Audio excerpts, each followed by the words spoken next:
Dominant Protector. Credit to the author. 961 hanggang 971. Ang mga pangalan po na nandito ay galing sa mga name generator. Kaya kung meron man pagkakatulad sa mga pangalan ng totoong tao o lugar, ito ay tunay na hindi sinasadya. Huwag ka masyadong mag-isip. Inilabas ni Terence ang kahon at tinanggal ang singsing, isinuot ito sa kanyang daliri.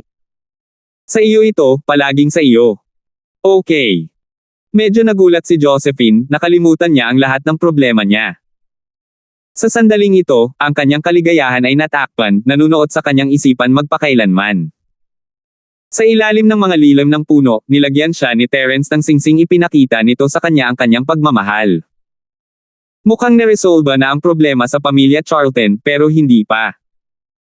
Ang pag-alis ngayon ay mag-aalala ako, dagdag pa, hindi rin galit sa iyo sina Cheryl at Yasi, ganoon lang ang mga personalidad nila. Kaaway din nila ako noong una tayong nagkita, ngunit kung makikilala mo sila, magkakasundo ka sa kanila. Pag-aliw ni Terence. Oh. Huminto si Josephine, hindi maintindihan kung ito ay isang pahiwatig sa bahagi ni Terence. Sinasabi ba niya na hindi siya susuko kahit na pinili niya ang miss? Gusto niyang magkasundo siya sa kanila. Gusto niya. Hindi niya alam. Kung si Terence ang pipiliin, marahil ay. O maaaring hindi. Ngunit ano ang gagawin niya kung hindi, ibibigay ba niya si Terence kay Miss? Hindi. Nangangahulugan iyon na nakuha ni Miss ang kanyang paraan. Ang hindi nakakapinsalang mga salita ni Terence, sa hindi inaasahang pagkakataon, ay nagtulak sa mga iniisip ni Josephine sa maling direksyon. Ang ibig lang niyang sabihin ay pakikitunguhan ni Miss ang isang taong tinanggap niya ng napaka-friendly na ugali.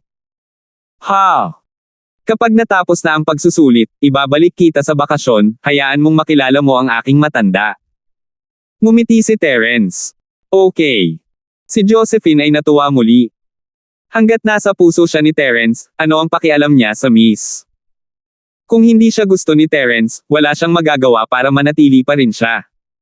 Then, ano ang tawag ko sa kanya? Lolo, sa palagay ko. Tama lang iyon para sa kanyang edad, bagaman tinawag ko siyang matanda. Ngumiti si Terence. Alam niya na hindi lang siya matatawag ni Josephine, kung tutusin. Ito ay bastos. Okay. Tumango si Josephine. Buti na lang at hindi ko pa nasasabi sa pamilya ko ang tungkol dito, kung hindi, iniisip ko kung ano ang gagawin ng aking ina. Pakiramdam ni Josephine ay walang magawa tungkol sa kanyang ina. Ngumiti si Terence.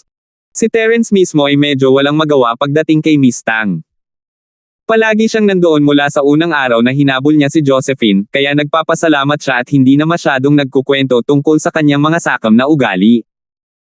Tapos na ang mga problema ni House Charlton, ngunit hindi iyon nalalapat sa ibang tao. Ang sino mang may anumang galit kay Terence at House Charlton ay nag-aalala. Ang bahay ni Turner. Napatingin sina Jimmy at Benny kay Uncle Carlos na nakahiga sa kama. Hindi nila alam ang sasabihin. Pagkatapos ng masalimuot na pagsadjep, napanatili ang buhay ni Uncle Carlos, ngunit naging gulay siya. Ikaw ay matako na asong babae. Sinampal ni Jimmy si Harleen matapos tingnan ng Uncle Carlos na napuno ng mga tubo sa sickbed. Hindi ka ba makatingin kung saan ka pupunta kapag nagmamaneho? Good job. Ngayon, nasa vegetative state si Uncle Carlos, ano na ba ang dapat nating gawin ni Turners ngayon, ha? We were already falling from grace, now that we don't even have a master to back up, we are done for. Wow! Wala nang lakas ng loob na magsalita si Harleen matapos masampal. Pinunasan niya lang ang luha niya. Umiiyak. Iyon lang ang alam mo. Ang impyerno ay pag-iyak na gagawin para sa atin. Galit na galit si Jimmy mula sa pagtingin lamang sa kanyang asawa, bakit niya dinala ang piraso ng bagay na ito sa kanya. Lalo siyang nagalit sa naisip. Stop crying, this is something you've caused. Kung hindi ka pumunta at nakipagkulitin sa mga Charltons noon ay hindi na tayo makakaaway sa kanila in the first place, and we wouldn't be want revenge and Uncle Carlos wouldn't lying here. Hindi ka ba makatingin sa dinadaanan mo kapag nagmamaneho ka? Tama na, kuya.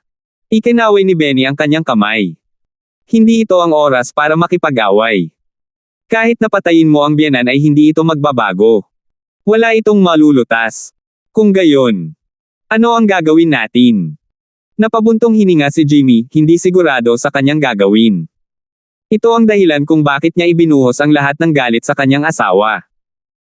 Una, kailangan nating tiyakin na mananatiling matatag ang ating bahay. Iminumungkahi kung pakasalan ang mga kang sa lalong madaling panahon. Kung hindi, tapos na ito para sa atin. Sa pagsuporta sa atin ni Hoso Kang at ng negosyo nito, malalampasan pa rin natin ito. Sabi ni Jimmy. Pangalawa, maaari nating kontaken ang sekta ni Uncle Carlos. Hindi sila basta-basta uupo pagkatapos niyang masugitan ng ganito. Bilisan na natin ang kasal, kung ganoon. Tumango si Jimmy. Pero hindi namin alam ang sekta ni Uncle Carlos. Isa pa, hindi ba si Harleen ang nagpabagsak sa kanya? Kung ikaw at ako ay tatahimik, kung gayon si Terence ang may gawa nito, sino ang makakaalam ng totoo? Ikinaway ni Benny ang kanyang kamay. Kahit nalaman nilang sis-in-law ang gumawa nito ay baliwala na. Isa itong mystic mid-class physical practitioner, akala mo ba mamamatay lang siya sa kotse? Hindi praktikal yun, di ba? Totoo.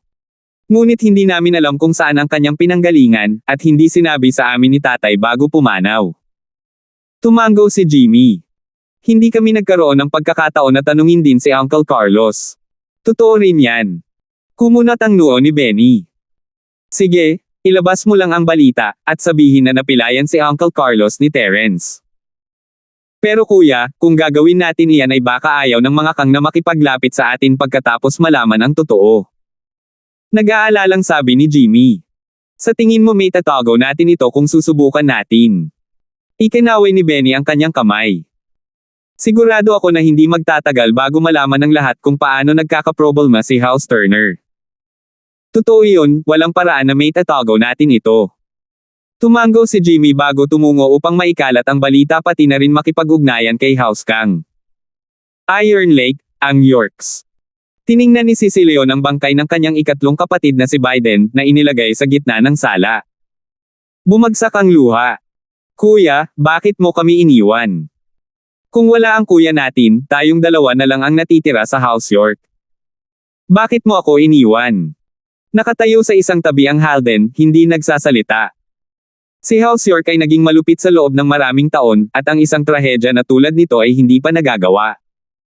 Hindi na alam ng mga York ang gagawin. Nakaupo si Kevin sa kanyang wheelchair habang nakatingin sa kanyang ama na ngayon ay bangkay na. Hindi niya matanggap ang katotohanan ito. Hindi pa gumagaling ang kanyang mga sugat, at ngayon ay patay na ang kanyang ama. Terence, bakit siya napakalupit? Pare, hayaan mo ako ang pumatay kay Terence, ipaghihiganti ko si tito at kapatid. Ang mga mata ni Daryl ay nagngangalit din sa galit. May mga maliliit na salungatan sa loob ng insider circle ng pamilya York, ngunit sa puntong ito, kapag sila ay pinagbantaan ng isang dayuhang puwersa, tiyak na sasaluhin ni House York ang galit na iyon sa kanilang mga sarili. 962. Impulsive yan.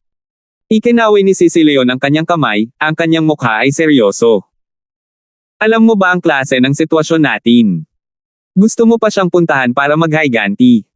Paano ka magiging tanga? Pero, hahayaan na lang natin ito. Huminto si Daryl. Kuya, alam ko na gusto mong maghiganti para sa akin at sa aking ama, ngunit tama si Tito. Hindi tayo maaaring gumawa ng isang hakbang batay sa salpok ngayon. Gustong ipaghiganti ni Kevin ang kanyang sarili, ngunit naunawaan niya na hindi ito ang oras para magmadali. Feng, bata ka pa kaya impulsive ka. Tumango si Sisi Leon.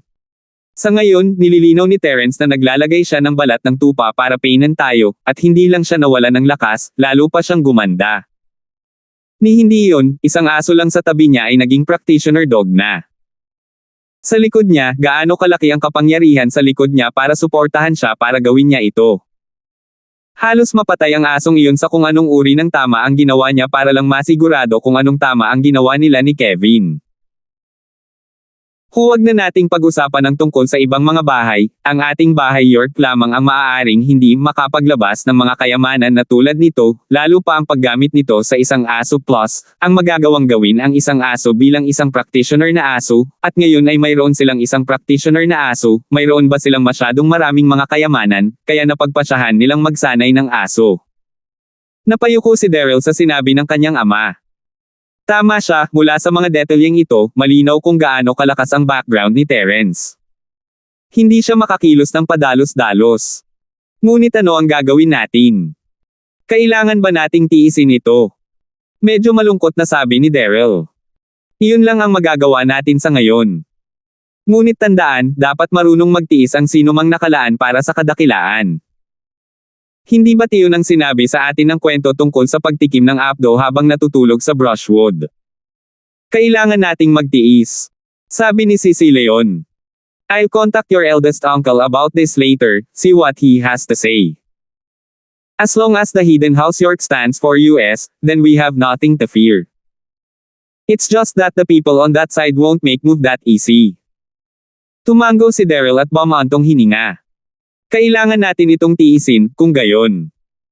Ang hindi nawawala ng lakas ni Terence ay isang piraso ng balita na lumaki ang mga pakpak, lumilipad sa pandinig ng lahat. Sina Damaso at June ang unang nakaalam nito. Nanginginig sa takot ang dalawa nang malaman nila ang totoo. Natakot sila na si Terence ay pumunta sa kanilang pintuan. Elder Mason, kailan bababa ang iyong Panginoon mula sa bundok? Hindi lang nawala ng lakas si Terence, narinig ko pa na naghihiganti siya sa mga gustong maghiganti sa kanya. Namumutla si Damaso habang kinakausap niya si Mason. Si House York at House Turner ay parehong nawala ng buhay sa kanya, at si Sumaowang kasama si Irving ay nasugatan din. Ano ang gagawin natin, baka tayo na ang susunod na target ni Terence? Ano? Nabawi ni Terence ang kanyang lakas. Hindi naniwala si Mason sa balita. Naramdaman niya ang isang alon ng kalungkutan na bumakas sa kanya. Kung si Terence ay baldado rin, magkakaroon siya ng dahilan para maaliw, ngunit ang lalaki ngayon ay ganap na maayos, habang siya ay baldado. Hindi niya matanggap. Oo, nag-aalala akong pumunta si Terence sa atin para maghiganti. Sabi ni Damaso, sobrang nag-aalala. Siya ay labis na nagsisisi kung paano niya nagawang ihiin si Terence ngayon ay hindi lamang nasira ang mga kakayahan ng kanyang anak sa pag-aanak, si Mason ay dumanas din ng matinding pinsala. Tingnan natin kung maglakas loob siya. Kamatayan lang ang naghihintay sa kanya kapag dumating na ang aking amo.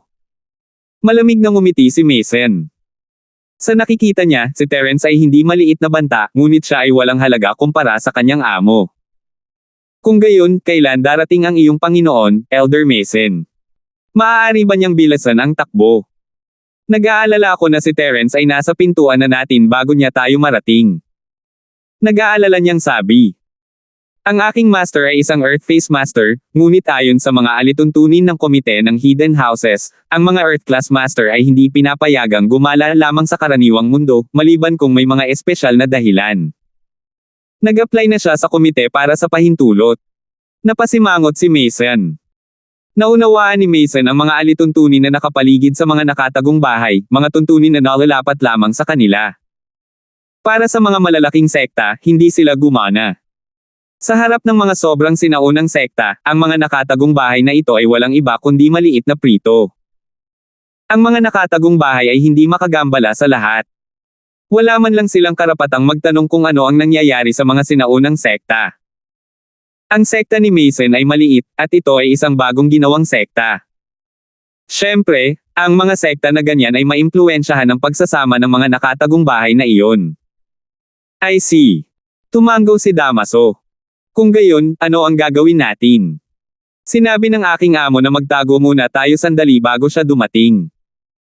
Ang lahat ay malulutas pagdating niya. Sabi ni Mason.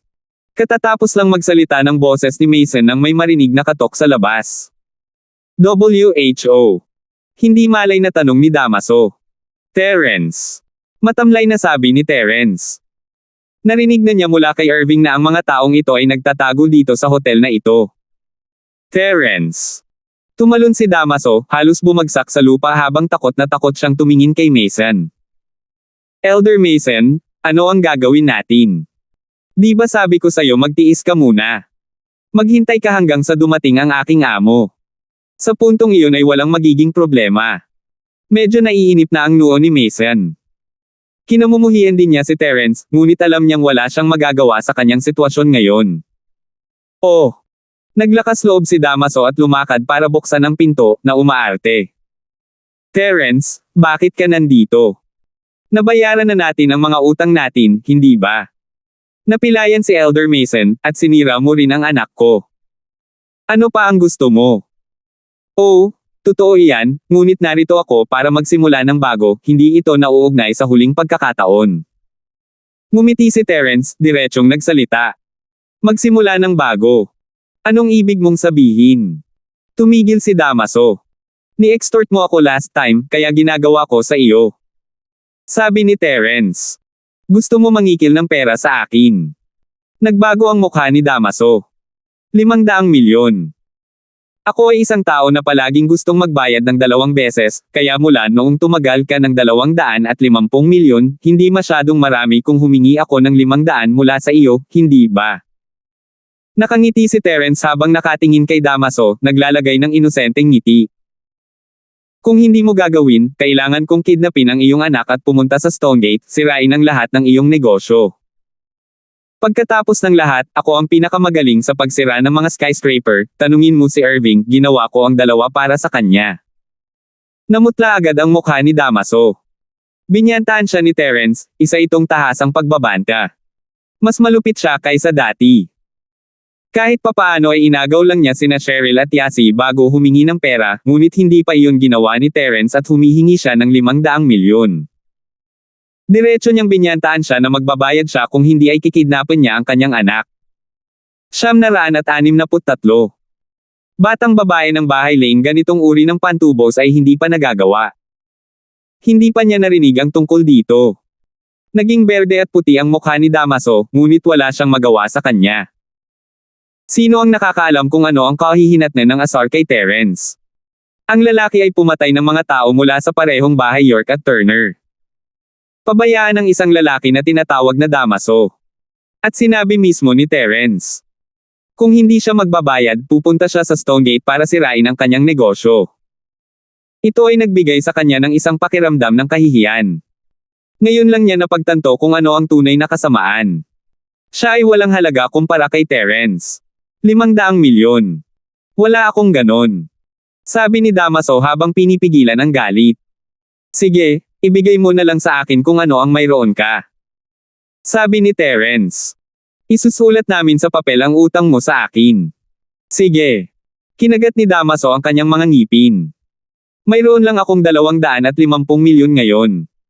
Alam niyang ang kailangan lang niyang gawin ngayon ay magtiis. Sa oras na dumating ang amo ni Mason, mapipilitin si Terence na isubo ang lahat ng perang kinuha niya sa kanya. Dahil ginagawa niya itong daylight robbery sa kanya ngayon ay ganoon din ang gagawin niya sa kanya kapag may kapangyarihan na siya. Hihingi siya ng pera kina Terence at Pablo kasama ang amo ni Mason. Kung hindi, papatayin niya ang buong pamilya niya. Nakalimutan na ngayon ni Damaso ang tungkol sa parusang dinanas ni na House Turner, York, at Irving. Ang mga nagbanta sa buong pamilya ni Terence ay pinatay lahat. Ngunit, hindi ito masyadong mahalaga sa Damaso sa ngayon, dahil sa kanyang pag-aalala ang Panginoon ni Mason ay hindi magagapi, mas makapangyarihan kaysa kay Terence bilang isang Earth class, pati na rin ang may hawak ng 8-level Golden Shield. Maliban na lang kung may bumagsak sa kanya o kung anong bagay, walang magagawa sa kanya ang mga normal na construction machine. At kahit gaano kalakas si Terence, walang paraan na makatawid siya sa napakaraming antas at labanan ng gayong hindi magagapi na kaaway. Pagkatapos ng lahat, siya ay isang mystic at ang pagkakaiba sa pagitan ng mystic at Earth ay katulad ng iba't ibang mga mundo. Sa pag-iisip na iyon, huminga siya ng malalim at naalala ang galit na ito, iniisip na gagamitin niya ito kapag dumating si Jean Woody upang ipaghiganti ang kanyang disipulong si Mason. 250 milyon. Kumunat ang noo ni Terence. Binigyan na kita ng 250 milyon, paano yan lang ang meron ka? May pera ako noon, pero ginamit ko ito para pagalingin ang sakit ni June. Puno ng galit ang mga mata ni Damaso sa puntong ito, ang batang ito ay naglakas loob na tanungin siya kung saan napunta ang pera. Kung hindi dahil sa kanya hindi siya gagastos ng malaki para ayusin ang anak niya. Sige, bigyan mo lang muna ako ng 250 milyon. Heto, ito ang account. Binigyan siya ni Terence ng account. Hindi sinubukan ni Damaso ang anumang nakakatawa, at agad na ibinigay sa kanya ang pera kasama ang isang IOU. Iron Lake, Bahay Lane. Habang ang mga kaganapang nagaganap nitong mga ilang araw ay walang kinalaman kay Tommy, siya ay isang tao na mas nakatutok sa estado ni Starfield kaysa sa iba. Si Terrence ay nasugatan, at nawala ng lakas. Ito ang impormasyong natanggap niya. Si House Lane ay nasa gulo nang matanggap nila ang balita. Umuwi ang anak ni Edmund na si Tommy na may galit sa mukha. Kuya, kailangan ko talagang sabihin ito. Paano mo nalang ipahiram ang pera ng ganyan? Ang pera ni House Lane ay hindi nanggagaling sa isang puno, ako mismo ang nakakuha niyan. Ikaw ang tagapagmana ng bahay, at nang hilingin mo sa akin na pautangin ka ng pera ay binigay ko ito ng walang dalawang isip, pero hindi ba dapat magsaliksik ka sa taong pinapahiram mo rin ito para ibalik ni Linford ang lahat? Alam niya kung nasa kamay niya ang buhay niya, lalo pa ang pagbabayad sa atin. Tommy, kailangan nating tumingin ng higit pa kaysa sa kasalukuyan. Kahit na nawala ang kakayahan ni Terrence sa pakikipaglaban, mayroon pa rin siyang kakayahan sa medisina. Maaabot niya ang rurok ng mundong ito sa madaling panahon. Sinabi ni Tommy Lane na hindi nag-aalala tungkol sa estado ng Starfield. Ano ang silbi ng mga kakayahang medikal kapag siya ay patay na? Sabi ni Tommy, mapilit. Tatay, sa tingin ko ay tama si Tito. Itong si Terrence, kung siya ay talagang makapangyarihan at mahusay gaya ng sinasabi ni Tio, kung gayon ang paggawa nito sa panahon ng kanyang pinakamahirap na oras ng pangangailangan ay magbibigay sa atin ng malaking halaga ng potensyal na suporta sa hinaharap. Ang anak ni Edmund, isang batang babae, ay nagambala. Napunta si House Lane sa kapangyarihan sa pamamagitan ng politika sa negosyo, ngunit wala kaming mga praktikal. Ito ay isang hadlang para sa pag-unlad ng aming bahay. Mayroon kaming kasal ni House Wu, ngunit kami mismo ay medyo mahina pa rin, kailangan namin ng isa pang suporta. Minsan ang mga sugal ay dapat gawin. Ang 100 milyon na ito, maaari naming makita ito bilang isang sugal. Ang pagkapanalo ay magdadala sa amin ng hindi maisip na halaga, kung gayon, kung sa tingin mo ay 100 milyon ang mawawala, kung gayon, kung sa tingin mo ay 100 milyon ang mawawala. Tinag para sa iyo, tatay, maaari mong putulin ito sa aking sweldo. Ang babaeng ito ay anak ni Tommy na si Jasmine, ang henyong anak ni House Lane na nagnenegosyo sa tabi ni Tommy mula noong siya ay 15 taong gulang. Sa labas, ang negosyo ni House Lane ay pinamamahalaan ni Tommy, ngunit ang mga nakakaalam ng impormasyon ng insider, na ibinahagi ng malalaking maharlikang bahay, ay alam na ang 15 taong gulang na magandang babae na ito ang nasa likod ng manibela. Sa 15 gulang, nagsimula siya ng negosyo. Sa 16, dinobol niya ang mga negosyo ni House Lane, at noong 17, dinobol niya itong muli. Katatapos lang ng kanyang 18 kaarawan, at binigyan siya ni Edmund ng pass para dumalo sa malalaking pagpupulong ng pamilya ng House Lane. Malamang tinatrito na ni Edmund si Jasmine bilang ikatlong tagapagmana ng House Lane, at sinasanay siya para doon. Ang pinagsisisihan lang ay babae siya. Pagkatapos niyang umakyat sa upuan ng pamilya maliban kung ang kanyang mga anak ay pinangalanang Lane. Wala nang magiging tagapagmana sa ilalim ng linyang ito ng pamilya. Kakailanganin nilang pumili mula sa ilang iba pang inapo sa loob ng linya. Tommy, tama si Jasmine, kailangan mong ito ng iyong paningin sa malayo. Ibinuka rin ni Edmund ang kanyang bibig. Kung matagumpay na nalampasan ni Terrence ang panahong ito ng kaguluhan, magkakaroon tayo ng magandang koneksyon sa kanya. Si House Lane, sa hinaharap, ay makikinabang ng malaki mula dyan. Mahusay ang iyong mga kakayahan sa negosyo, ngunit huli ka pa rin sa pagtingin sa mas dakilang larawan kumpara kay Jasmine. Marami kang dapat matutunan. Oo, ama. Wala nang ibang masabi si Tommy ngayong nagsalita na ang sariling ama. Kung tutuusin, siya mismo ay labis na humanga sa kanyang anak na babae. Taon-taon, sa mga pulong ng Noble House, si House Lane ay palaging nasa mas mahinang panig. Wala kaming mga espesyal na table tas at walang mga kayamanan. Halos walang sinuman sa trade fairs ang nakikipagkalakalan sa amin, at wala kaming sinumang makakasali sa mga martial tournament. Ang matandang lalaki ni House Chen ay nagretiro ng ilang taon, at si House Chen ay hindi mas mahusay kaysa sa House Julian. Pambihirang tagumpay, at sa gayon si House Chen ay wala sa labis na pag-aalala. Sabi ni Edmund. Ngunit si Tommy ay hindi na bata. Kapag siya ay umatras at wala ng posisyon sa mundo ng politika, magkakaroon na ng problema. Sa aming mga negosyo ay hindi na namin mapapanatili ang aming katayuan bilang isang marangal na bahay. Buhay pa ako ngayon, kaya ang ilang mga lumang koneksyon ay nagbibigay galang sa akin, ngunit kapag ako ay nawala, si House Lane ay babagsak. 964. Tama, Tommy. Kung hindi dahil kay Terence, hindi magiging ganoon kalusog si tatay ngayon. Kaya, kahit na ang 100 milyon na lang nating isipin na pasasalamat, ano ang problema niyan? Sabi ni Tommy. Naiintindihan ko. Tumango si Tommy. Ngunit, bago pa man matapos ang pagpupulong ni House Lane, isang bagong balita ang dumating, hindi man lang nawala ng lakas si Terence, nagpapanggap siya. Si Biden ay patay na, si Uncle Carlos ay nasa vegetative state, at ang mga binti ni Irving ay nabali. Si House Lane, nang malaman ito, ay hindi maiwasang tumingin sa isa't isa, hindi sigurado kung ano ang sasabihin. Ilang sandali lang ang nakalipas na si Terence ay nasa panig pa rin ng sunod Sonyarin, ngayon, lahat ay binaligtad. Higit pa rito, hindi ba masyadong malupit si Terence, na pinatay maging ang Biden ng House York? Ang ginagawang gulay din si Uncle Carlos, at pati ang mga binti ni Irving, mula sa isang tagong bahay. Ha! Terence, niloko niya tayong lahat, naglalagay siya ng balat ng tupa. Nag-aalala kami sa wala. Napabuntong hininga si Tommy matapos marinig ang balita. Ang mga nagdiriwang ng pagbabalik ni Terence ay walang iba kundi si House Lane. Pagkatapos ng lahat, maaalala niya ang 100 milyon at hindi makakalimutan ang ginawa ni House Lane. Aaminin ko, makitid ang paningin ko. Sabi ni Tommy, medyo nanunuya sa sarili. Ngunit, ang Terence na ito ay medyo marahas. Ang paggawa nito ay magagalit kina House Lee at House Turner at maging sa tagong bahay ni Irving. Masasangkot ba tayo sa galit na iyon kung mananatili tayong nakikipag-ugnayan kay Terence? Napaisip si Tommy sa mga salita.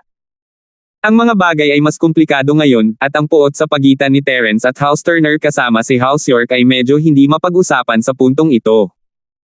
Kung mananatili sila sa panig ni Terence, maaaring makaapekto ito sa kanila. Pagkatapos ng lahat, sa paraan ng kanilang pamilya ngayon, ang pag-asar sa dalawang malalaking bahay na ito ay hindi sa kanilang pinakamalaking interes. Ano sa tingin mo, Jasmine? Hindi nagbigay ng anumang komento si Edmund, ngunit sa halip ay tinanong niya ang opinyon ng kanyang apo. Sa palagay ko maaari nating ipakalat ang balita kung paano nailigtas ni Terence si Lolo. Sabi ni Lane Jing pagkatapos ng maikling katahimikan. Oh! Huminto si Tommy, hindi naiintindihan kung paano ito nagkaroon ng anumang ugnayan.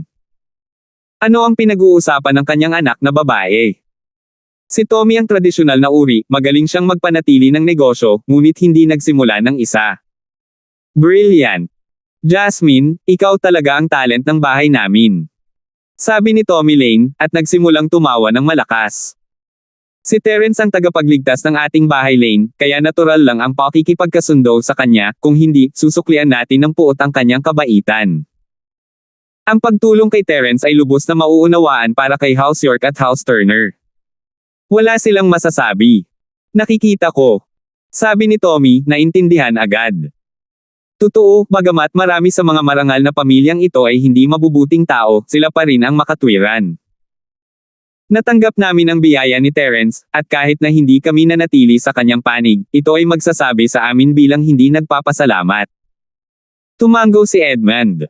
Gagawin natin ang sinabi ni Jasmine. Oo, ama. Sabi ni Tommy at Tommy. Si Jasmine Lane naman ay tila hindi natutuwa. Nakatayo lang siya doon, sa likod ni Edmund, tahimik. Bakas ng pag-aalinlangan ang bumalatay sa magandang mata niya. Nagpapanggap lang ba talaga si Terence? Parang may hindi niya namamalayan. Kakaibang tao. Umiling si Jasmine. Talaga bang ipinagpalit nila ang 100 milyon para sa pagkakaibigan ni Terence? Hindi siya sigurado. Pagkatapos makipaghiwalay kay Josephine sa paaralan, pumunta si Terence sa Damaso para sa pera at sinabi sa kanya ang account number ni Pablo. Matapos magawa ang paglipat, bumalik siya sa villa. Naayos na ang pinto ng villa, kasama ang iba pang nawasak na bahagi ng bahay. Gayunpaman, ang ilan sa mga putik ay hindi pa naglilinis. Si Pablo ay hindi pa nakakapunta sa kumpanya, ngunit sa halip ay sa silid ni Fredo. Gumaling na ngayon si Terence, kaya kaya niyang pagalingin si Uncle Fredo.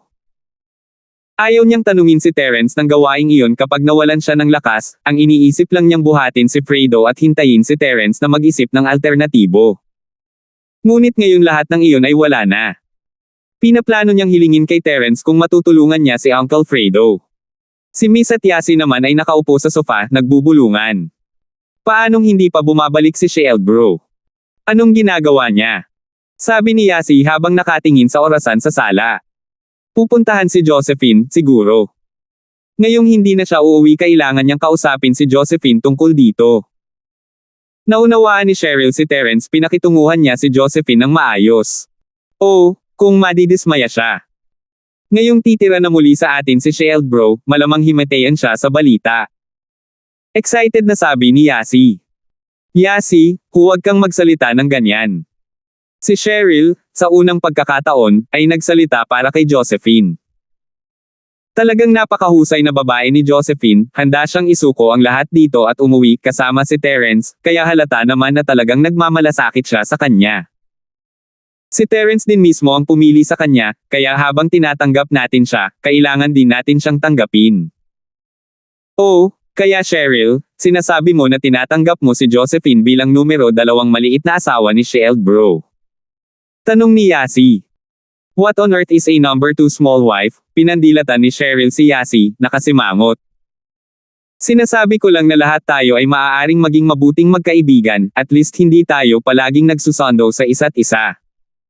Paano tayo magiging kaibigan ng isang karibal sa pag-ibig? Curious na sabi ni Yasi. Sino ang karibal sa pag-ibig? Sabi ko sa iyo, ayoko kay Terence. Sabi ni Cheryl. Oh, nagsisinungaling ka, Cheryl sis. Sabi ni Yasi. Okay, fine kahit nagustuhan ko si Terence.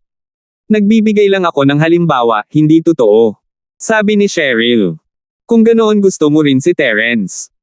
Kung gusto mong maging mistress niya, natural na tayong dalawa ay magkalaban sa pag-ibig.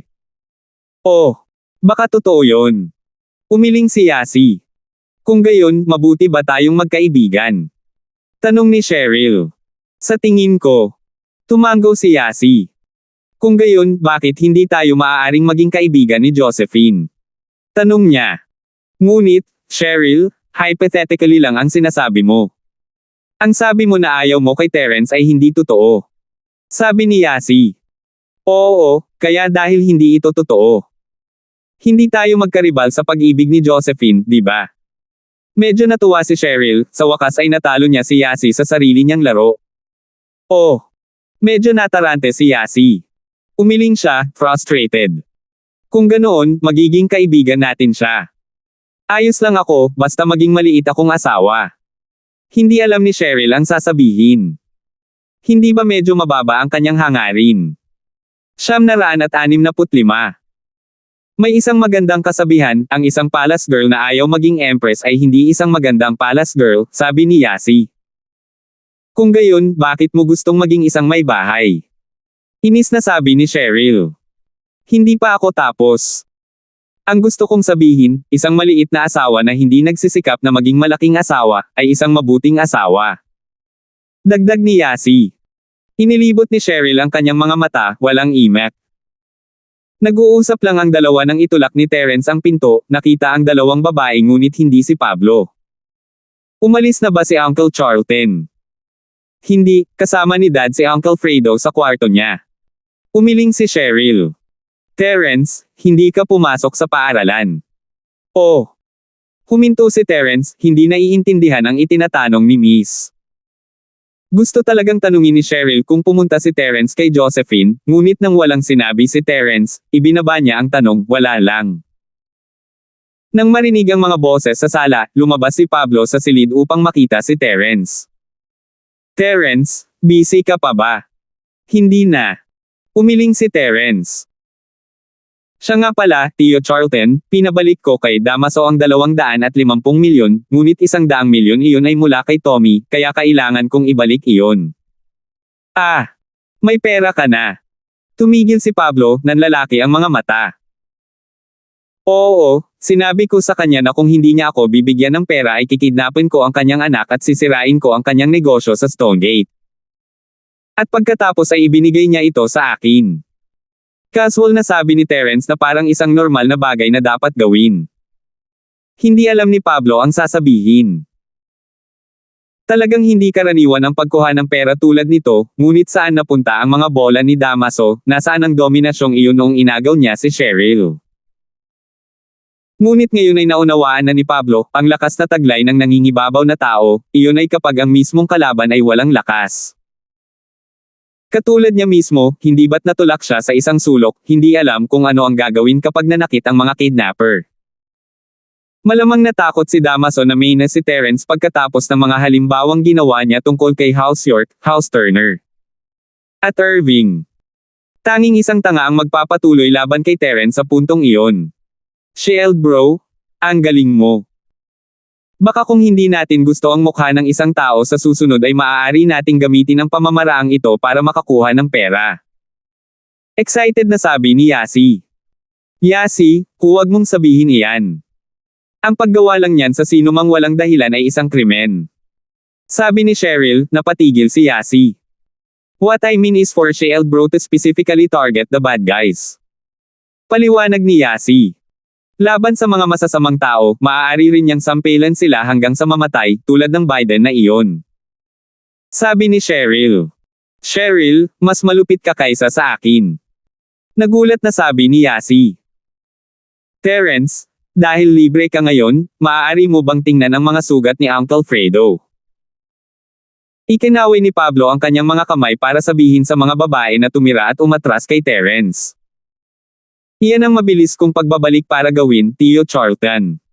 Sabi ni Terence. Let's go? Titingnan ko ngayon. Okay.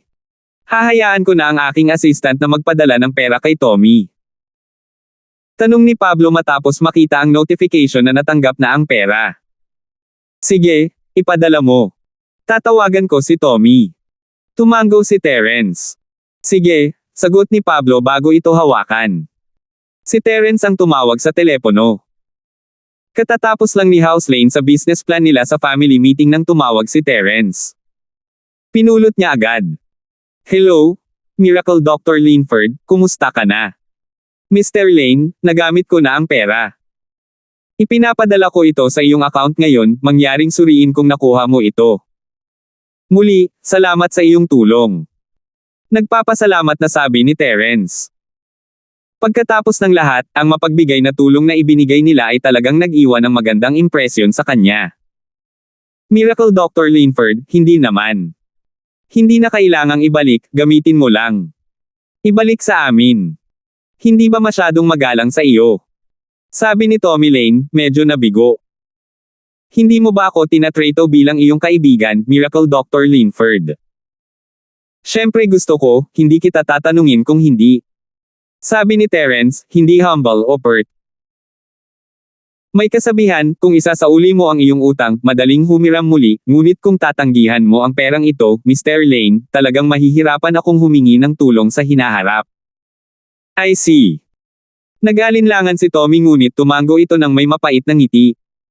Sige, dahil pinilit mo, Miracle Dr. Linford, kung gayon tatanggapin ko. Haha, ngunit bilang pasasalamat sa iyong kabutihang loob, Mr. Lane, maaari kitang bigyan ng libreng healing session para sa iyo o sa isa sa iyong mga kaibigan. Si Terence, natural, ay hindi isang taong nagpasalamat lang. Kailangan niyang ibalik ang isang bagay. Hindi ko matatanggap iyon. Nadama ni Tommy na pinagpala, ngunit medyo nabigo sa parehong oras. Pagkatapos ng lahat, ang pagbabalik ni Terence ng pera at ang pangakong libreng pagpapagaling ay nangangahulugan na nabayaran na ng dalawa ang kanilang mga utang. Hindi yun umayon sa mga layunin ni Tommy Lane, na gustong magpatuloy na mapalapit kay Terence. Haha, wala lang. Ngumiti si Terence. Sige, may kailangan pa akong asikasuhin dito. Sige, Miracle Dr. Linford, pagkatapos ay paalam na. Ibinaba ni Tommy ang tawag, bumantong hininga ng walang magawa. Anong problema, kuya? Mukhang hindi ka masyadong masaya. Ibinalik na ni Terence ang pera, anong problema? Naunawaan ni Tommy ang tawag sa telepono mismo, tila hindi lang ibinalik ni Terence ang pera, ngunit nag-aalok din siya na bigyan si House Lane ng ilang mga benepisyo. Bakit parang hindi masaya ang kapatid niya? Si Terence ay nagpadala ng 100 milyon pabalik sa aking account. Sabi ni Tommy, ngumiti ng mapait. Hindi lang iyon, nag-alok siya na magbigay ng healing session sa amin ni House Lane ng libre. Iyan ay isang magandang bagay. Sabi ni Tommy, hindi maintindihan. Hindi lamang niya ibinalik sa amin ang pera, ngunit binigyan din niya kami ng malaking benepisyo. Bakit hindi ka nasisiyahan? Tommy, alam mo ba kung bakit ang iyong mga kita bawat taon, kahit na napakatatag at ligtas, ay hindi kailanman nagkaroon ng tagumpay, sa kabila ng lahat ng iyong mga taon ng negosyo? Ibinuko ni Edmund ang kanyang bibig. At alam mo ba kung bakit dinoble ni Jasmine ang kita pagkatapos lamang ng 1 taon? Ako. Dahil kulang ako sa kakayahan, marahil. Hindi alam ni Tommy kung bakit iyon ang sasabihin ng kanyang ama. 966. Dahil ito sa iyong mga tanawin. Tinitingnan mo pa rin ang mga bagay mula sa pananaw ng isang negosyante, hindi ng isang negosyante. Sabi ni Edmund. Ang mga negosyante ay tumitingin sa mga kita. Tinitingnan nila ang mga ibinalik kapag sila ay nagbigay ng isang bagay, kung hindi, ito ay isang pagkalugi, isang nabigong kalakalan. Hindi ka nakikipagkalakalan kung saan ikaw ang lugi, at kaya ang aming negosyo ay palaging kumikita at hindi kami nawala ng anuman, iyon ang iyong kakayahan. Nakinig si Tommy na nakayuko, tinanggap ang lecture.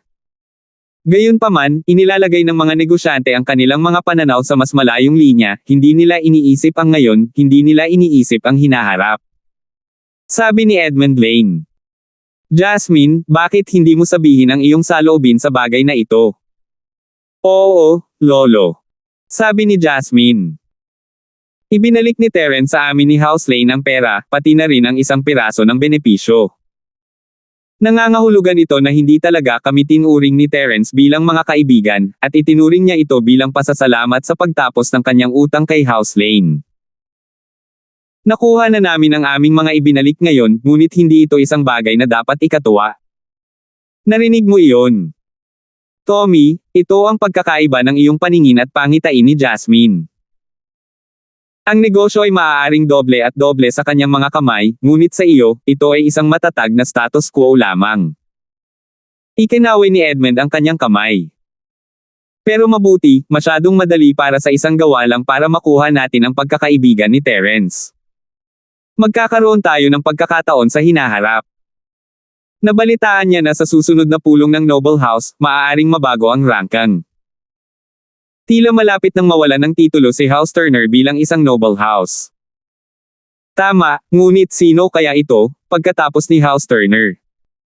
Kung titingnan ang lakas ng iba pang marangal na bahay, kaming si House Lane ang pinakamahina. Sabi ni Tommy. Maaaring garantisado pa rin ang aming lugar ngayon, ngunit sino ang nakakaalam tungkol sa hinaharap? Si Terence, syempre, ay walang oras upang isaalang-alang ang mga problemang iniisip ni Lane. Kasalukuyan siyang pumapasok sa kwarto ni Uncle Fredo kasama si Pablo. Tahimik na nakahiga si Uncle Fredo sa kama, hindi gumagalaw. Ang kanyang katawan ay puno ng mga pilak na karayom na inilagay ni Terence sa kanya noon. Mabilis niyang tiningnan ang kalagayan ni Uncle Fredo, nakahinga ng maluwag ng mapagtanto niyang napanatiling matatag siya. Ano sa tingin mo, Terence? Mapapagaling mo ba siya? Nag-aalalang tanong ni Pablo. Oo. Tumango si Terence. Hayaan mong bantayan ni na Cheryl at Yasi ang sala, at alertuhan ako sa sandaling lumitaw ang isang kaaway. Sige. Hindi naglakas loob si Pablo na kalad ka rin ang kanyang mga hakbang, mabilis siyang lumabas para bigyan ang mga babae ng utos. Naunawaan niya na gagamitin ni Terence ang kanyang kakaibang paraan para pagalingin si Uncle Fredo, kaya hindi siya nang ahas na hamarang habang umatras siya sa pinto at isinara ito. Hindi pinaplano ni Terence na pagalingin si Fredo sa unang araw. Bagamat tila ang lahat ng mga kalaban ay inalagaan, na sila ay humiga ng ilang sandali, hindi ito ginagarantiya na ang isa sa kanila ay maaaring gumawa ng isang bagay na marahas at wala sa katwiran sa kanilang pinakamahirap na oras. Handa siyang pagalingin si Uncle Fredo sa loob ng ilang araw mula nang makarecover siya sa ganoong paraan. Kung tutusin, lumpo pa rin si Uncle Fredo pagkatapos gumaling, kaya walang pagmamadali. Ang mga pisikal na practitioner ay iba sa mga espiritual, at maaayos lamang ni Terence ang katawan ni Fredo sa orihinal nitong katayuan, hindi na ito maibabalik sa kanyang lakas. Ito ay dahil sinanay ng mga physical practitioner ang katawan, at hindi kayang sanayin ni Terence ang kanyang katawan para sa kanya. Ini-channel niya ang Art of Dragon Mastery, at sinimulang ayusin ang nervyos ni Uncle Fredo. Ang enerhiya sa loob niya ay walang katapusang alloy sa kanyang katawan, mabilis na naayos ang kanyang sirang loob. Pinaplano ni Terence na harapin ang mga iyon bago pagalingin ang kanyang mga panlabas na pinsala. Matapos maalaga ng mga panloob na pinsala, magising siya. Bagamat hindi siya sigurado kung makakabangon siya sa kanyang kama, hindi iyon masyadong mahalaga. Makalipas ang kalahating oras, nagpakawala ng mahabang hininga si Terence. Naubos niya ang halos 1/4 ng kanyang lakas upang pagalingin ang mga nasirang kaloob-looban. Hindi niya itinago ang anumang bagay tulad ng ginawa niya noong pinagaling niya si Boji, ngunit sa halip, hayaan ang lahat ng mga organo ni Fredo na ganap na gumaling. Matagal nang nakahiga si Uncle Fredo sa kama, at sa sandaling naayos ang kanyang mga organo, unti-unti siyang nagising. Matapos makita si Terence, huminto siya at natigilan. Mr. Linford, bilis ang Miss at Yasi, sila ay kinidnap. Hey! Nailigtas ko na sila. Ngumiti si Terence, hindi inaasahan na si Fredo ay magiging tapat at isinakripisyo ang kanyang sarili para kina Cheryl at Yasi. Ang una niyang sinabi pagkatapos magising ay iligtas niya rin sila. Fu! Isang mahabang hininga ang pinakawala ni Uncle Fredo. Mabuti, mabuti. Mr. Linford, ikaw ang nagligtas sa akin. Oo, syempre, ikaw iyon pasensya na. Salamat. Haha, Uncle Fredo, hindi kami estranghero. Nasugatan ka sa pagprotekta kay Cheryl at Yasi, syempre, tutulungan kita. Ngumiti si Terence, hindi iniisip ang kanyang ginawa bilang anumang bagay na kapansin-pansin. Pagkatapos ay hahayaan kong magsalita ang aking pasasalamat. Tumango si Fredo. Nga pala, Mr. Linford. Tawagin mo akong Terence, tinatawag din ako ni Uncle Charlton. Pinutol ni Terence. Sige, Terence ang itatawag ko sa'yo. Sinabi ni Fredo pagkatapos ng ilang pag-aalinlangan. Terence, palagi kong iniisip, ang iyong chi ay maaaring gamitin upang pagalingin ang iba. Karaniwan, maliban sa mga kapatid ng sekta sa loob ng parehong sekta, hindi ka pakipakinabang na gamitin ang iyong chi sa isang tao mula sa ibang sekta, maaaring magdulot ito ng pinsala. Alam ko, ngunit ang aking kaso ay medyo espesyal. Natural na alam ni Terence ang tungkol sa sinasabi ni Fredo. Ang iba't ibang uri ng chi na pumapasok sa katawan ng isang spiritual practitioner ay mangangailangan ng higit pang chi upang pinuhin ito, kung hindi, ito ay magdudulot ng nakamamatay na pinsala sa taong pinagaling nito. Ganito rin kung paano ang chi ni Terence, sa pamamagitan ng pagpasok sa katawan ni Sumaowang nang hindi gumagamit ng Art of Dragon Mastery, ay magdudulot sa kanya ng pinsala sa halip na mabuti. Ah! Taga-Howson ka ba? Nag-alinlangan si Fredo bago nagtanong. Howson? Aling Howson? Huminto si Terence. Kaya hindi ka. Alam ni Fredo na mali ang hula niya kapag tinitingnan ang reaksyon ni Terence. Umiling siya. Oo, kahit ang mga taga-Howson ay hindi kayang pagalingin ang napakaraming tao, ang kanilang chi ay gumagana lamang para sa ilang piling tao. Anong ibig mong sabihin? Medyo interesado si Terence. Tito Fredo, sinasabi mo na ang Howson na ito ay nagtataglay ng parehong mga kakayahan na mayroon ako.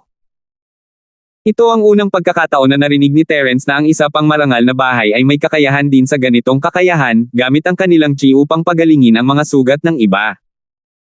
Maaari mong ilagay ito sa paraan. Tumango si Fredo, ang kanyang mga mata ay nagpapaalala. Sa mundo ng Woolen, mayroong mga spiritual practitioner at physical practitioner, ngunit mayroon ding mga medical noble houses at healer noble houses. Sa dalawang uri na ito ay talagang support type house, katulad ng doktor at pari sa mga online games na iyon. Sa totoo lang, ang mga online games na iyon ay nakakuha ng maraming inspirasyon mula sa mga alamat na nakapaligid sa mga noble house. 967. Itong Howson sila ay isang healer house. Tanong ni Terence. Oo. Kahit ngayon, ang House Sun ay isa pa rin sa 4 na maliliit na noble house at 5 great noble house. Ang mga inapo ng House Sun ay masasabing mga spiritual practitioner, ngunit hindi dalubhasa sa labanan. Ang chi sa loob ng kanilang katawan ay magagamit lamang para sa pagpapagaling o pagpapalakas ng kanilang kapangyarihan. Sabi ni Uncle Fredo. Ngunit karamihan sa mga disipulo ng House Sun, bago nila masira ang unang layer ng kanilang secret pass-down arts, ay makakapagpagaling lang ng isang tao. Matapos ang kanyang chi synchronize sa taong iyon, hindi na mababago ang bono. Maliban na lang kung malagpasan niya ang ikalawang yugto, sa puntong iyon ay makakapagpagaling siya ng 2 tao sa kabuuan, at iba pa. Sa kasalukuyan, ang pinuno ng House Sun ay nananatiling 3 na lang. Natagpuan ito ni Terence na kawili-wili. Ang mga Sun na ito ay nagsanay ng isang sining na katulad ng sa kanya ngunit ganap na naiiba sa parehong oras. Ang paglagpas sa isang yugto ay maaari lamang silang pagalingin ng isa pang tao, habang kailangan lang niyang manatili sa unang yugto ng Art of Dragon Mastery at gayon pa man ay nagawa niyang pagalingin ang sinuman. Kaya, ang mga inapo ng House Sun na ito ay ang pinakamahusay na mga kandidato para sa mga alyansa ng kasal. Pagkatapos ng lahat, sinong maharlikang bahay ang hindi gusto ng insurance card na ganoon? Isang malungkot na tingin ang makikita sa mukha ni Fredo sa isang iglap. Pero bale, parang wala kang kinalaman sa House Sun. Natural, dahil ako ay isang Linford, hindi isang araw, pagkatapos ng lahat. Tumango si Terence. Pero Uncle Fredo, parang may gusto kang sabihin. May malalim bang koneksyon sa pagitan mo at nitong House Sun? Terence, may ilang bagay na hindi ko nabanggit kay Mr. Charlton dahil hindi siya practitioner at hindi bahagi ng mundong iyon. Ayokong bigyan siya ng hindi kinakailangang pag-aalala. Napabuntong hininga si Fredo. Ngunit, ikaw at ako ay nasa iisang mundo ng martial arts. Makikita ko lang ito bilang isang matandang bumubulong tungkol sa mga lumang araw sa isang binata, kaya sasabihin ko sa iyo na ibahagi lamang. Dahil, parang, imposibleng mabawi ko pa ang aking lakas sa buhay na ito. Magiging matandang kasambahay na lang ako ng mapayapa pagkatapos mong sabihin ang kwentong ito. Okay, Uncle Fredo. Please tell me. Masasabi na ni Terence na si Uncle Fredo ay isang lalaking may kwento. Maraming pagkakataon na may gusto siyang sabihin kay Terence ngunit isinantabi ito. Sa pagkakataong ito, gayunpaman, nakaramdam siya ng kaguluhan matapos mawala ang lahat ng kanyang lakas at gusto niyang may kausap. Si Terence ay isang magandang audience. Terence, tama ang hula mo, ang asawa ko talaga ay taga-House Sun. Sabi ni Uncle Fredo, isang bakas ng kanyang kabataan na bumalik sa kanyang mga mata ng sandaling iyon. Ang tunay kong pangalan ay hindi rin Fredo. Hindi inaasahan ni Terence na mula sa House Sun ang asawa ni Fredo. Tapos, bago. Ang aking pagkakakilanlan noon, hindi gaanong banggitin. Isang kabiguan ako. Napabuntong hininga si Fredo. 20 taon na ang nakalilipas, bata pa ako at hanggal. Bilang young master ng sekta, nakuha ko ang lakas ng isang late-phase na mystic, na itinuturing na isang pinuno sa mga sekta. Nagpakasal din ako sa isang babae mula sa House Sun, at, sa tulong niya, nakapasok sa Earth Class. Maiisip mo ang baha ng kumpiyansa sa akin. Ano? Earth Class ka? Nanlaki ang mga mata ni Terence habang nakatitig kay Uncle Fredo. Si Uncle Fredo ay isang mystic class, ngunit bago ang lahat ng mayroon siya ay isang golden class strength. Espiritual na practitioner ng unang yugto ng Earth Class. Tumango si Uncle Fredo, may bakas ng pagmamalaki sa kanyang mga mata bago napalitan ng pait. Ngunit ang kasawian ay dumating, ang aking sekta ay nalipol, ang aking asawa ay pinatay, ang aking anak na babae ay nawawala, at ang aming mga kayamanan ng aming sekta ay kinuha. Hindi ko alam kung sino ang kalaban. Ano? Nadagdagan lang ang pagkagulat ni Terence. Kung hindi lang dahil matagal na siyang nakipag-interact kay Uncle Fredo at alam niyang hindi siya madaling magsinungaling, iisipin ni Terence na gumagawa ng kwento ang lalaki. Maraming taon kong itinago ang aking pangalan, iniimbestigahan kung ano ang nangyari. Ngunit walang saysay. Sa mga taon na ito, ang pagkauhaw ko sa paghihiganti ay lumabo at tumingin kay Miss Charlton. Pakiramdam ko ay nakikita ko ang sarili kong anak, kaya't may kaunting ginhawa doon habang inalagaan ko siya. Sabi ni Fredo sabay buntong hininga. Ito ay isang mahirap na kwento upang tanggapin, hindi ba? Tumango si Terence. So isa kang spiritual practitioner. Pagkatapos na masira ang aking mga ugat, itinago ko ang aking pangalan at nagsimulang magsanay bilang isang physical practitioner, na naglalayong tumayo muli sa tuktok at ipaghiganti ang aking pamilya at sekta, ngunit ngayon ay hindi ko na alam kung sino ang kalaban, huwag maghiganti. Umiling si Fredo. Sinasabi ko ito sa iyo dahil napakahirap itago ito, ngunit ngayong alam mo na ito, hindi mo na kailangan pang kumilos. Hindi inaasahan ni Fredo na gagawin ni Terence ang anumang bagay para sa kanya, sadyang matagal niya itong itinago sa kanyang puso, at nakakabagabag ito. Sa wakas ay nakahinga siya ng maluwag. Alam din ni Terence na si Fredo ay nag-iwan ng maraming mga detalye, na ginagawang pangkalahatan lamang ang buong kwento. Siya ay nalilito at may mga tanong, ngunit hindi nagtanong sa kanila. Pagkatapos ng lahat, ito ay isang sugat ni Uncle Fredo, at ang pagtatanong ng mga tanong na iyon ay magpapalaki lamang sa kanyang kalungkutan. Kung gusto ni Fredo na sabihin sa kanya, sa hinaharap ay dahan-dahan niyang ibubunyag ang kwento. Kung ayaw niya, walang kwenta ang magtanong. So isa kang spiritual practitioner, isang earth class din. Ang puso ni Terence ay nakaisip ng isang bagay na nakakabaliw. Oo. Tumango si Uncle Fredo. Pero nakaraan na lang yan, walang kwenta na pag-iingatan mo yan. Ituturing mo na lang na kwento. Uncle Fredo, kung posible para sa iyo na mabawi ang iyong lakas, gusto mo bang subukan? Mataimtim na sabi ni Terence. Ibalik ang aking lakas. Natigilan si Uncle Fredo, bit lumitaw ang isang mapait na ngiti. Gusto mo akong mag-train ulit bilang physical practitioner? Wala na akong tiwala. Terence, naiintindihan ko na gusto mong pagsamahin ko ang sarili ko, pero sumuko na talaga ako. Akala ko magkakaroon ako ng mga breakthroughs sa physical route, pero nitong mga taon ay nanatili lang akong stuck sa golden class late phase peak. Masyadong mahirap ang pag-akyat sa mystic class, mas mahirap ang pag-akyat namin sa dalawa, mas mahirap ang pag-akyat namin sa dalawang bagay, mas mahirap ang pag-akyat sa aming dalawa, mas mahirap ang pag-akyat namin sa dalawang bagay, mas mahirap ang pag-akyat sa aming dalawa. Nakukuha. Hey! Ang sinasabi ko ay tungkol sa espiritual na pagsasanay. Ngumiti si Terence. Espiritual. Natigilan muli si Fredo bago lumitaw ang isang kislap ng pagkamangha sa kanyang mga mata. Parang hindi sigurado ang boses niya. Sinasabi mo na kaya mo akong sanayin muli bilang isang spiritual practitioner. Ngunit ang aking mga ugat. Ako. Kaya ko silang ayusin.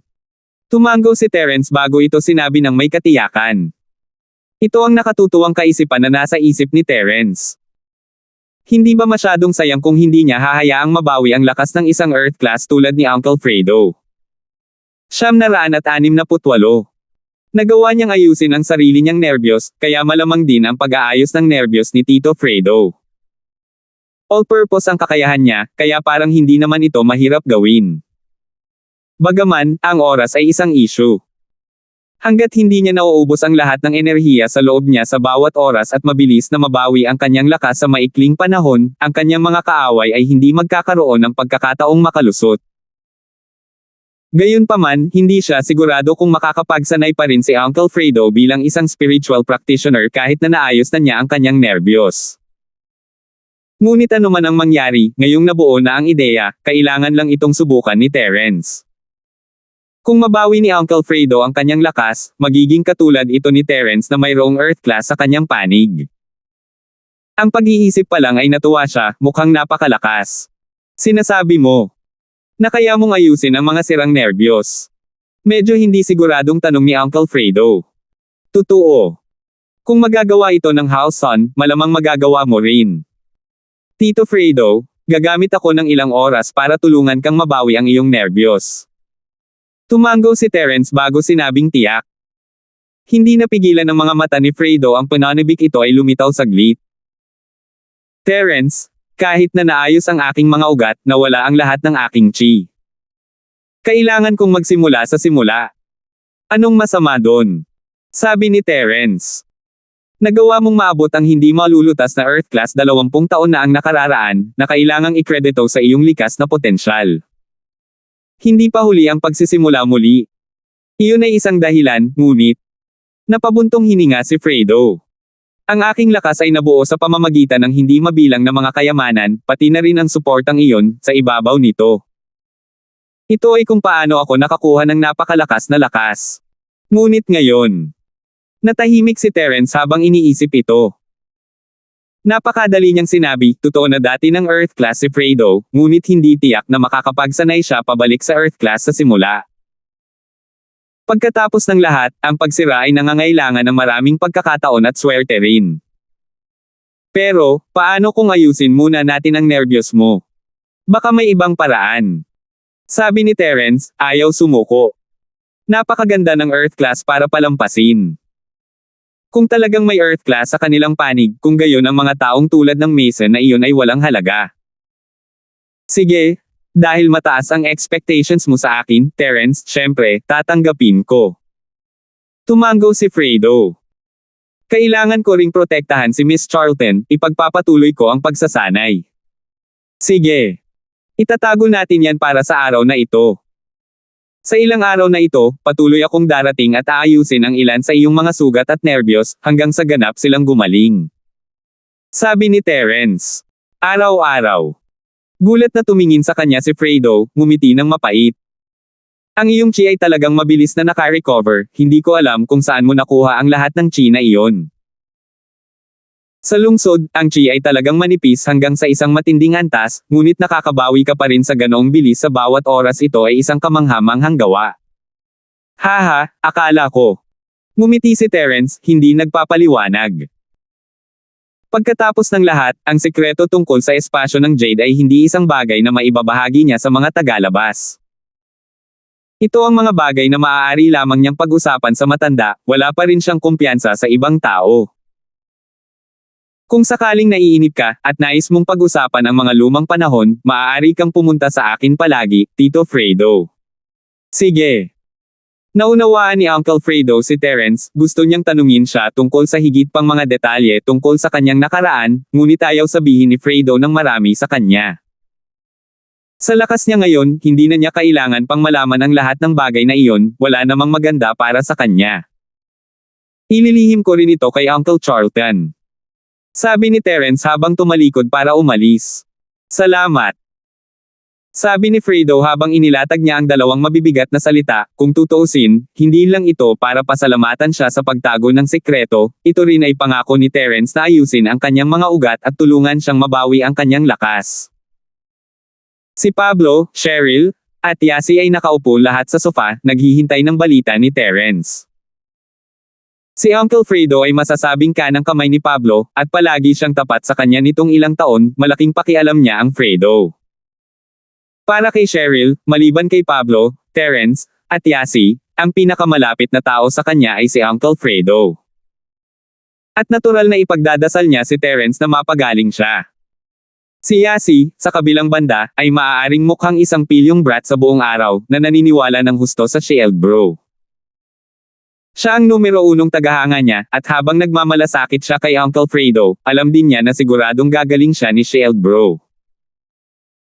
Ang unang tuntunin para sa isang maliit na asawa, kailangan mong maniwala na ang iyong lalaki ang pinakamalakas doon. Terence, kamusta?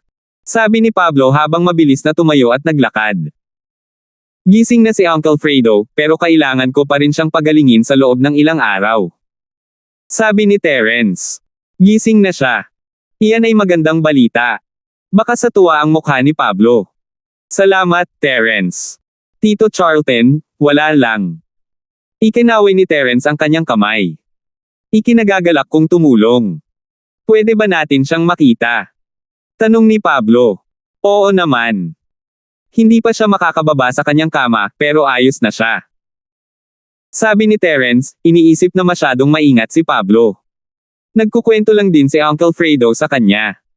Gayunpaman, mula sa pananaw ni Pablo, ito ay ganap na lohikal. Sa nakikita niya, si Fredo ay parang isang pasyente na kalalabas lang sa operating table, at si Terence ang surgeon. Syempre, tatanungin niya siya kung anong uri ng mga tanong ang itatanong ng mga bumibisitang kamag-anak. Nawala lahat ang pressure sa House Charlton, at ang Pablo Industries ay naging Pablo Industries na karaniwan, at kahit na ang mga nakatataas sa kumpanya ay hindi man lang naiintindihan kung ano ang nangyari sa mga araw na ito. Hindi nagbabahagi si Pablo, gayunpaman, kaya hindi sila nagtanong. Sa kabuuan, natapos na ang mga panahon ng kaguluhan. Nabawi ni Starfield ang kapayapaan nito, at lahat ng mga kaaway ng Pablo Industries ay humiga, nagtatago. Maging si Irving ay hindi na siya ang mayabang na tao, tahimik na gumagawa ng kanyang proyekto sa mga slum habang gumagawa siya ng tapat na negosyo para sa pera. Si Sumawawang, sa kabilang banda, ay hindi pa rin nakakahanap ng solusyon. Bilang isang mystic practitioner, nakatulog siya habang nakatayo, ngunit ang mga karayom na ito ay parang isang ticking time bomb, na patuloy na nagbabanta ng pagsira sa lahat ng kanyang lakas ng practitioner. Mapayapa rin ang buhay ni Terence, bagamat tinanggap niya ang trabaho ni Fredo, na naghahatid ng Miss at Yasi sa paaralan araw-araw. Kalalabas lang ng Bentley sa pagawaan, nagayos. Si Terence, gayunpaman, ay hindi gustong magmaneho ng ganoong maayos, opisyal na kotse, at hindi siya profesional na driver, kaya pinili niyang gamitin ang Audi S5. Gayunpaman, may bagong pasahero sa Audi, Josephine. Mas maganda ang ugali ni Miss kay Josephine, kahit na hindi sila gaanong nag-uusap sa sasakyan. 969. Hindi sinasadyang natapon ang mga sitaw.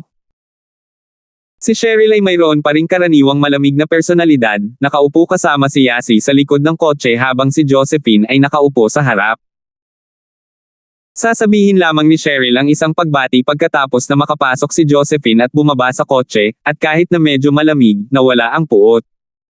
Para silang normal na magkaibigan. Hindi rin sigurado si Josephine sa ugali ni Miss. Ang dalawang babaeng ito ay palaging nagpapakita ng kanyang puot kapag nagkita sila, ngunit ngayon ay tinatrato nila siya bilang isang normal na kaibigan. Nakatingin ba sila sa kanya? Akala ba nila hindi na siya karapat-dapat na karibal o sumuko na sila kay Terence? Kung ito ang una, hindi niya mapapayagan ang sarili na ibagsak ang kanyang pagbabantay. Ngunit kung ito ang huli, kung gayon ito ay magiging kakaiba. Dahil hindi na nila gusto si Terence, hindi ba medyo kakaiba ang grupong ito ng 4 na tao?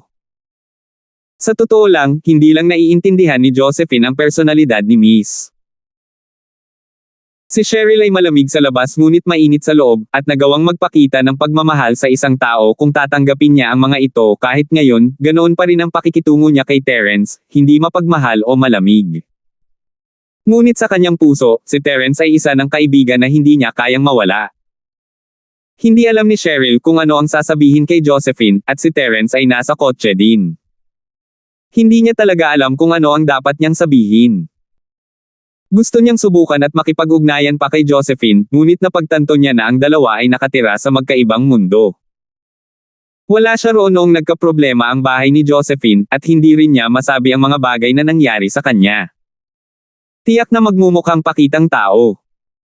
Sa 2 araw na ito, maging si Terence mismo ay nakaramdam ng awkward. Gusto niyang kausapin si Josephine sa kotse, ngunit ang Miss na nakatingin sa kanila mula sa likuran ay talagang nagpahirap. At tila, hanggat kasama nila si Josephine, hindi man lang gaanong nakausap ni Cheryl si Yasi. Dati, ang Miss at Yasi ay palaging nag-uusap tungkol sa lahat, ngunit dahil maganda ang kanilang katayuan sa pananalapi, natural na maabot nila ang paksa ng ilang bagong fashion item. Ngunit ngayon, tila sinasadya ng Miss ang mga paksang ito. Sa kabutihang palad para kay Terence, ang katawan ni Fredo ay nakabawi sa normal nitong kalagayan pagkatapos ng kanyang pagpapagaling nitong 2 araw. Wala na siyang lakas, pero hindi ito naging hadlang sa kanyang paggalaw. Bumalik kay Fredo ang trabaho ng driver, at nakahinga ng maluwag si Terence. Sa isang highway mula Iron Lake hanggang Starfield, isang itim na Audi na may natatanging plaka ng sasakyan ang tumalbog sa kalsada. Nasa kotse ang isang nasa katanghaliang gulang na lalaki kasama ang kanyang anak na babae. Ang dalawang ito ay sina Thomas Fane at Trixie. Hindi na ako babalik dito. Napakalungkot ng mukha ni Trixie. Sa lahat ng oras na iyon at walang lumabas mula sa mga resulta. Wala na akong ganoong karaming oras upang mabuhay. Trixie, kailangan mong magtiwala sa mga medikal na kakayahan na mayroon tayo ngayon. Tingnan mo, ang ulat na nakuha mo noong una kang dumating, kumpara sa ibinigay nila sa amin noong umalis ka. Maliwanag na gumagaling ka. Sabi ni Thomas habang tinitingnan ang mga ulat. Mas mabuti. Ang ginagawa lang nila ay kumuha ng mga sample ng dugo. Ang pagkuha lamang ng mga sample ng dugo ay walang magagawa. Ngumisi si Trixie. Kumilos pa nga ang sakit ko sa kalagitnaan. Kung hindi dahil kay Terence, patay na ako. Terence. Tumigil ang mga mata ni Thomas nang marinig ang pangalan. Bilang bahagi ng pinakalihim na departamento ng impormasyon, lubos niyang naunawaan ang nangyari sa Starfield. Si Terence ay direktang sumalungat sa House York, House Turner, at House Hales Bastard. Habang si Uncle Carlos at Biden ay walang direktang pagkakasangkot kay Terence, siya ang naging sanhi nito. Talagang pinatibay nito ang galit sa pagitan niya at ng tatlong grupong ito. Gayunpaman, ang pinaka-interesado sa kanya ay kung paano napagaling ni Terence ang kanyang sarili ng ganoon kabilis matapos makaranas ng matinding pinsala, ang asong iyon sa kanyang tabi. Kinailangan ni Terence na magkaroon ng napakalakas na miracle doctor sa tabi niya. Ang impormasyong taglay ni Thomas ay detalyado, natural, ngunit kahit siya ay hindi pa nag-imbestiga kung sino lang ang nagpagaling sa mga sugat ni Terence, at nabawi pa ang kanyang lakas. Isang beses binisita ni Terence si Martin, ngunit iyon ay pagkatapos niyang ganap na gumaling, kaya malamang na hindi iyon si Martin. Dati, gumawa siya ng haka-haka na si Martin ang nagpagaling sa kanya, kaya pinaplano niyang bisitahin siya sa sandaling bumalik siya kasama si Trixie. Iniisip niyang humingi ng tableta ng life extension at toxin cleansing para makita kung makakatulong iyon sa sakit ni Trixie. Ngunit pagkatapos ng insidenteng ito, naramdaman ni Thomas na ang pil na iyon ay nilikha ni Martin. Kung nakagawa siya ng ganoong milagrosong bagay, matagal na niyang ginawa imbes na maghintay hanggang ngayon. At bakit tila sa sandaling nasangkot siya kay Terence, ang lahat ay parang lihim at kakaiba. Si Terence, pagkatapos ng lahat, ay nandoon din sa auction. Tinulungan nga ni Terence ang kanyang koponan sa pagtatapos ng isang misyon noon, ngunit si Terence ang nagsisilbing backup noong panahong iyon, ang kanyang pagkakakilanlan ay nasa isang estado ng lihim, at alam ni Thomas ang mga patakaran. Hindi siya masyadong nagtanong tungkol kay Terence. Ngunit ngayon, wala siyang ibang pagpipilian kundi tanungin si Terence tungkol dito, para sa kanyang anak. Tutal, may isa pang layer dito. Dagdag pa, ang kanyang anak na babae ay tila nagustuhan niya si Terence. It acted up in Iron Lake. Kailan? Bakit hindi ko alam? Tumingin si Thomas sa kanyang anak. Bakit hindi mo sinabi sa akin ang isang bagay na mahalaga? Wala lang, nag-shower lang ako bigla akong nahimatay, buti na lang nahanap ako ni Terence. Hindi ko alam kung paano niya ginawa, pero napakabilis kung naka-recover. Ayaw sabihin ni Trixie sa kanyang ama dahil hindi naman ito masyadong big deal at ayaw niyang mag-alala siya. Maayos na siya ngayon, hindi ba? Nandyan ba si Terence noong nag-shower ka? Natigilan si Changlong. Ano? Biglang napagtanto ni Trixie na natapon niya ang beans. Namula siya, awkward. Hindi, I just. It's not what you think, that's all. Iyon ang unang pagkakataong nawala ng salita si Trixie sa harap ng kanyang ama. Para siyang bata na nagkamali lang, tumakaway ng kamay at hindi alam ang sinasabi niya. Haha, Trixie, hindi mo kailangang itanggi ng ganoon kabilis. Ngumiti lang si Thomas at ikinaway ang kanyang kamay, naputol ang pagpapaliwanag. Open-minded din akong tao, at sinabi ko na sayo dati diba? I want you to find a boyfriend.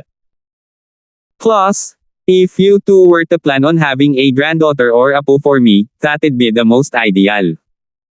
770. Ano ang sinasabi mo, hindi ko maintindihan. Tinakpin ni Trixie ang kanyang mga tenga, hindi nangangahas na makinig. Gayunpaman, ang kanyang puso ay marahas na tumibok. Gusto niya bang makipagrelasyon?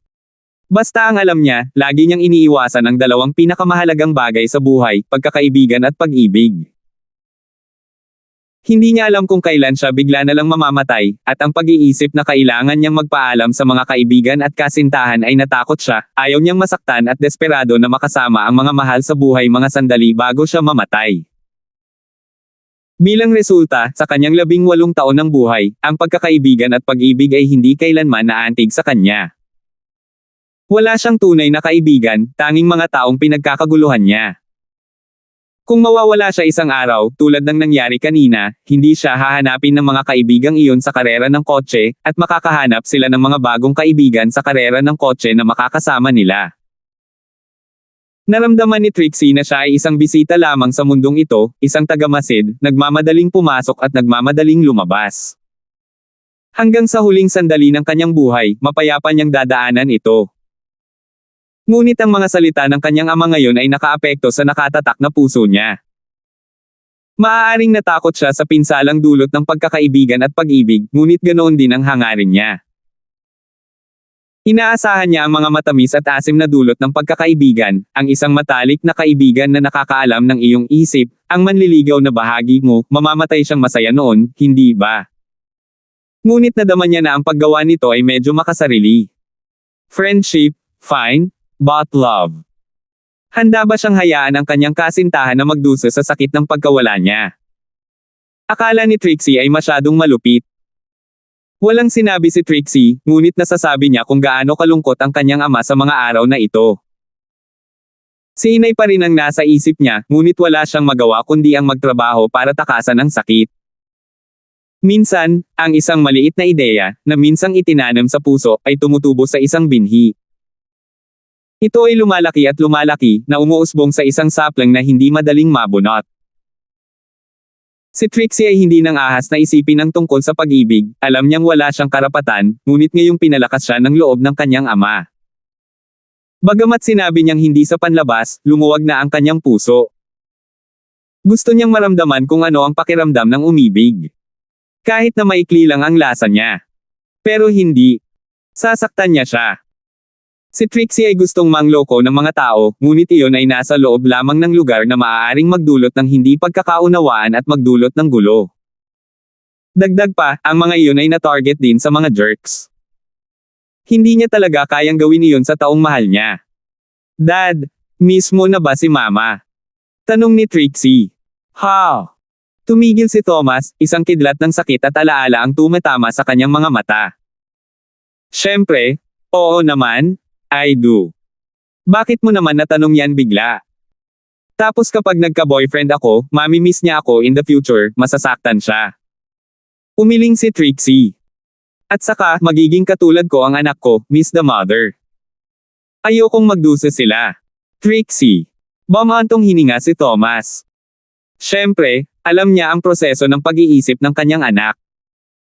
Ngunit, pinalakas lamang nito ang kanyang kalooban, kailangan niyang pumunta kay Terence para makipag-usap. Haha, don't worry. Dad, I'm living pretty well now. As long as hindi mo na ako dadalhin sa check-ups again I will live a nice life. Umiling si Trixie. Trixie, sabihin mo sa akin ang totoo, gusto mo ba si Terence? Hindi sumagot si Thomas bagkus ay lumipat sa seryosong tanong habang lumingon. Hindi inaasahan ni Trixie na nasa ganitong paksa pa rin ang kanyang ama. Nagiging blunter na siya sa pangalawa, at hindi niya alam kung paano sasagot. Nagustuhan niya ba si Terence? Hindi niya alam, ang alam lang niya ay galit siya sa kanya noong una, at gustong maghiganti. Isang biglaang tanong ang sumalubong sa kanya, kung magpapanggap siyang umiibig kay Terence, makikita niya kung ano ang pakiramdam ng nasa isang relasyon, at kapag namatay siya, siguradong malulungkot si Terence, at makakamit niya ang kanyang layunin sa paghihiganti. Hey. Ito ang nakuha niya sa pag-ihi sa kanya, at kahit sa paggamit ng paputok sa kanyang puwitan. Ito ang pinakamalaking kahihiyan kailanman. Napagpasyahan na, si Trixie ay magsisimulang mahalin siya mula ngayon, at pagkatapos na mahulog si Terence sa kanya, siya ay mamamatay. Inaasahan niya ang sakit na ay dudulot niya kay Terence. Natural, hindi niya ito masasabi sa kanyang ama. Tahimik lang niya itong pinlano sa puso niya. Ngayong naiintindihan na niya kung ano ang dapat niyang gawin, nasa perpektong mood si Trixie. Ang pagkamit ng layunin na matikman ang pag-ibig pati na rin ang paghihiganti, ito ay masyadong perpekto. Trixie, yayain mo siya, gusto ko siyang makita. Alam ni Thomas na malamang nasa punto ang kanyang hula pagkatapos ng isang tingin sa ekspresyon ng kanyang anak. Kahit na hindi niya mahal si Terence, tiyak na may pagmamahal sa kanya. At least, sa nakikita niya, medyo intimate relationship na ang dalawa. Ang kanyang anak na babae ay tiyak na nakahubad kapag naliligo, ngunit si Terence ay nasa tabi niya. Isa lang ang ibig sabihin niyan. How? Napatalon si Trixie habang hindi makapaniwalang nakatingin sa kanyang ama. Ikaw. Gusto mong dalhin ko siya para makilala ka? Oo, anong meron? Ngumiti si Thomas. Huwag kang mag-alala, Trixie, gusto ko lang siyang tanungin tungkol sa iyong karamdaman, kung paano kanya iniligtas nang mangyari iyon. Alam mo na mas gumaling ka, kaya baka makahanap tayo ng lunas mula sa kanya. Ganun ba? Hindi siya lubos na pinaniwalaan ni Trixie. Siyempre naman. Tumango si Thomas. Kung hindi mo gagawin iyon, kailangan kong hanapin siya mismo. Hindi, huwag na, kakausapin ko muna siya. Tumalon si Trixie. Hindi niya alam na medyo nabagabag ang pakiramdam niya, ilang araw lang ang nakalipas nang pinapaante niya si Terence dito gamit ang paglipat ng ama na ito, at ngayon ay talagang gustong makilala ng kanyang ama si Terence. Ang laking bibig. Ngayon ay talagang nangyayari ito, nakaramdam siya ng kaguluhan. Tama iyon. Mananatili ako sa Starfield ng ilang araw, dalhin siya bilang bisita. Sabi ni Thomas. Okay, fine. Walang magawang sabi ni Trixie.